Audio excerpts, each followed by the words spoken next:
Hi guys, இன்றைக்கி eggless vanilla sponge எப்படின்னு செய்யலான்னு பார்க்கலாம். லெட்ஸ் கோ.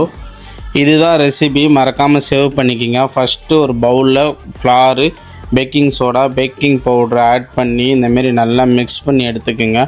அடுத்து ஒரு பவுலில் condensed milk, soda water, vanilla essence add பண்ணி நல்லா பீட் பண்ணி எடுத்துங்க. இந்தமாரி நல்லா மிக்ஸ் பண்ணிவிட்டு அடுத்து ட்ரை இங்க்ஸ் ஆட் பண்ணி அதையும் வச்சு நல்லா பீட் பண்ணிக்கோங்க. நல்லா ஓவராக பீட் பண்ணி எடுத்து ஃபைனலாக பார்த்திங்கன்னா பட்டர் ஆட் பண்ணி அதையும் நல்லா பீட் பண்ணிக்கோங்க. அதுக்கடுத்து ஒரு ட்ரேயில் ட்ரான்ஸ்ஃபர் பண்ணிக்கோங்க.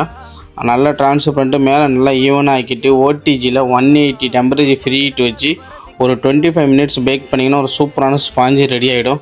ஓகே, நெக்ஸ்ட்டு என்ன ரெசிபி வேணும்னு சொல்லிட்டு கமெண்ட் பண்ணுங்கள். யாரோட கமெண்ட் அதிகமாக இருக்கோ அந்த ரெசிபி நெக்ஸ்ட்டு வீடியோவை நம்ம பண்ணுவோம். அடுத்து ஒரு 20 மினிட்ஸ் கூல் பண்ணிவிட்டு எடுத்து ஸ்லைஸ் பண்ணிங்கன்னா வச்சுக்கோங்க, அப்பா வேறு லெவலுங்க. ஸ்ட்ரக்சரும் அதோட சாஃப்ட்னஸுக்கும் சொல்லவே தேவையில்லை. மறக்காமல் போய்ட்டு நீங்களும் ட்ரை பண்ணுங்கள். பிடிச்சிருந்தா சேவ் பண்ணுங்கள், ஃபாலோ பண்ணுங்கள். Tata, bye bye.